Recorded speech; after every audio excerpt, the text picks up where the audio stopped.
Sometimes they do. Yeah. Some of them are.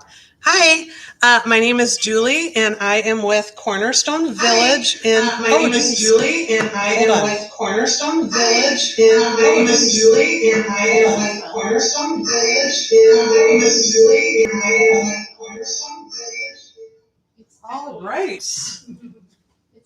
I started a new thing where we have a big screen in the community room, and so I have it so that they can watch me do everything, because I have everything kind of right here and they couldn't really see it when they're watching, and so I put it on the big screen, but I forgot this week to turn the volume down. Lesson learned on that. Today we are making, so the whole month of August, I am doing salsas. And so just kind of some fun salsas that I like to make. And today I'm making a salsa that I would like to do a shout out to my wonderful friend that I don't get to see anymore much is Sandra Wilson. And she's actually from Mexico, and she taught me how to make this salsa, which is a tomatillo and avocado salsa. The other thing she taught, which I love to go with the salsa that I'm not making today, is pork carne enchilada. And I'm probably, sorry, Sandra, if you're watching, not saying that right, but you actually get it from like a Mexican grocery store, and you go and ask for that, and you cook the meat, and then you put on top some cheese, cilantro, lime juice, and then the salsa, and it's probably one of my favorite meals ever. But today I'm going to just make just some normal chicken nachos, easy, but I am going to show you how to make this salsa, which is going to be fun. So if you don't know what a tomatillo is, I actually grow them in my garden, and they grow these beautiful bushes, trees, whatever you want to call them. But this is what a tomatillo looks like. And so it's kind of a cross. I would say, again, I am not an expert on anything that I say here, so just remember that. It's kind of a cross between a tomato and a lime. It has a little bit of a lime taste to it, and it looks like a tomato. So you'll see that it comes in this little wrapper, which protects it. So it's really cool. And when you get this, like tomato plants, they kind of just grow. This tree, like every year I plant a couple, and I get hundreds of these, and you can make salsa verde. You can make so many things with this, but this is my favorite salsa that I do make. So you take the peeling off, and it is sticky in here. And so I usually take the peeling off of all of them, and I rinse them under water, but for time's sake, I'll just take it like this. And then that's what it looks like. It looks just like a tomato, you see? And then, and I'll go down so you can see. Then I cut it. I'm going to cut the little piece off, of course, the little core. And there really isn't much, but you can see what the tomatillo looks like inside. It's really good. I don't really like them plain at all, but I do like them in the salsa, or they are what is in salsa verde as well. So I'm going to cut it again. Hello. Cut the core off. And there you go. So again, that's what it looks like. Okay. So the next thing, so this is what we're going to do. So you've got those all ready. You need avocados. And this is how I measure. When you get a bag of tomatillos, you want it to be twice the size as your avocado. So this is my avocado. So I've got a bag full of about this of tomatillos. That's how I measure. Not that big of a deal. But that's kind of a good way to figure it out. So I'm going to show you guys my old food processor that I've had for probably, 25, 30 years. But you put the tomatillos in. So I'm going to put about half in, because I'm going to make two batches, one spicy and one not spicy. Okay, so you put that in, and then you've got your avocado. Okay, and I always get the darker ones, and I buy them like the day or the day before I'm actually going to use them, because you want it to be softer so that it goes in here. And I took the little seed out right here, because you don't want that to be in your salsa. That's gross. So then you just scoop it all out. And here you go. Yum. So there's one, and then I take the other half. So I've got one whole avocado going in this one. All right. That gives it a little bit of a creaminess. It's actually really good that way. With the creamy in it. The next thing I'm going to do is do a jalapeno. And I just want to point out that this is from my garden this morning. And I chopped up tomatoes from my garden this morning.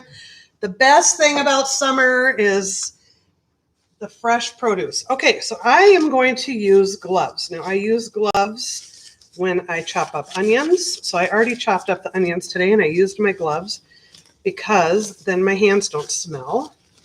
And I also use it when I chop up jalapenos. So then you don't get that on your hand because I have definitely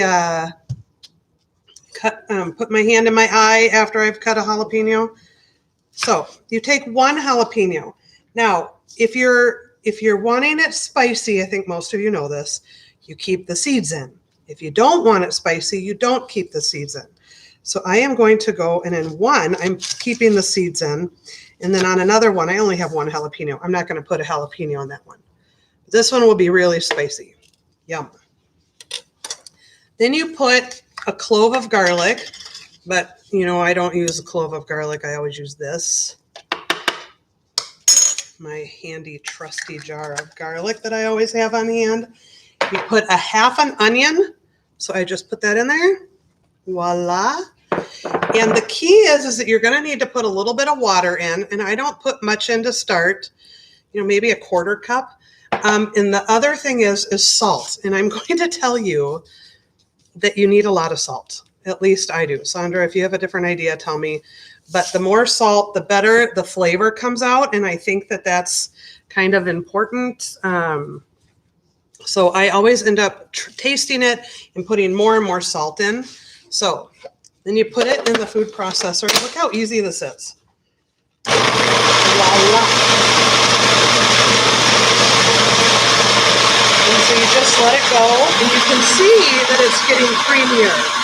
It's not just the tomatillos going.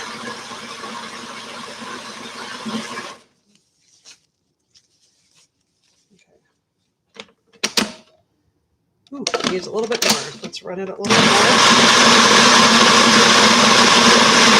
You want it to be completely liquefied. It shouldn't have chunks in it. This is not a chunky salsa. This is a liquid salsa. So I'm going to take a chip and try it. So look at how this looks. You see, it's not chunky really. It's more liquid. It's good, of course. Yum. Woo! And there's a little bit of a kick. I'm going to put a little bit more. Woo! This is the spicy one. Okay. So I'm going to let it liquefy a little bit longer.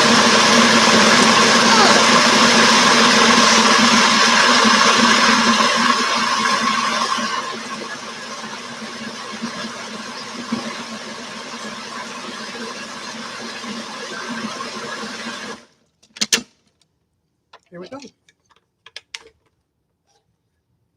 So you can see it. It's nice and liquid. And so what I learned, and I don't know if this is just a wives tale, but this is a avocado pit, and you put it in here, and it's supposed to help it not to go bad. I don't know if that really is true, but I'll keep it. So there we go. There's my first batch of tomatillo salsa. And then I'll make another batch after for us to eat. But now I'm going to show you how to make nachos, which everybody knows how to make nachos, right? Nachos are my favorite food. I love nachos. So what I'm doing is I'm actually doing them in the air fryer. And if you don't know how to use an air fryer, have any ideas on the air fryer, go back and look at my past videos. I think I did 2 months worth of air fryer recipes, and there's so much you can do in them. So what you do, and I'll take this for you, you have the air fryer is right here. Okay. So I put some chips and cheese in there with some chicken on top. I made this chicken is just chicken breast. I put 4 chicken breasts in the crock pot yesterday and put a packet of taco seasoning in it and let it run for about 4 or 5 hours on high. And then I shredded it. And so that was already ready for me today. So, you know, I'm all about making easy meals. And so that was already ready. You know, you can make your stuff ahead of time, which is what I like to do. And then I just get, you know, fixins for people, you know, onions here. We've got some chopped onions if people like that, some chopped lettuce, shredded cheese, and then my garden tomatoes, which are yummy. And so I put chips in here with some chicken on top and some cheese. I kind of had already started it. And then you just stick it in here and you put it on power, and then they make them, and it doesn't make the chips soggy. So, you know, obviously, you know, I make nachos, and sometimes I put them in the microwave. You know, you just put chips, meat, any kind of meat, and then cheese on top, put them in the microwave for about a minute, and they're good. But these are going to be more crispy. The only issue is they're kind of hard to like pull apart. They got them, they kind of all went together. But there you go. Do you see how crispy that is still? So that is what we've got here for the nachos. Okay, I'm gonna move these out of the way. So you take them out of here, and I will tell you, it makes it a mess in your air fryer, but who cares? So you've got the chips that you put on. I mean, what a good meal. Oh, I got a chip that's stuck. See, that's what's going to happen. It's going to just make a mess in here, but still more fun to do it in the air fryer, I think. And then you can put, so we've got the chips, the cheese, we've got the chicken on there. Maybe put some lettuce on, some cheese, more shredded cheese, maybe a little bit. Who doesn't like a little more cheese? Obviously, the fresh tomatoes are good. If you want onions, I did chop onions for some people. Then the best part, and I need a good spoon for this.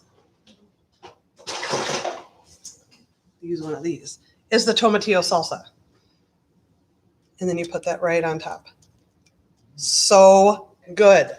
I tell you, you guys are going to love this. And it's really fresh. The salsa is super fresh. I just love it. It's one of my favorites. Like I said, let's take a bite. So crunchy. Oh my gosh, I love that. Ooh, that is spicy. Okay. But good. All right. I think that's it for today.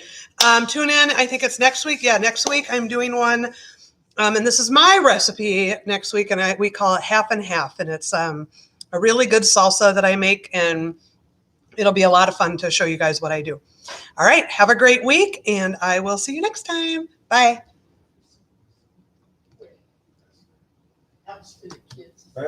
Yeah, that's it.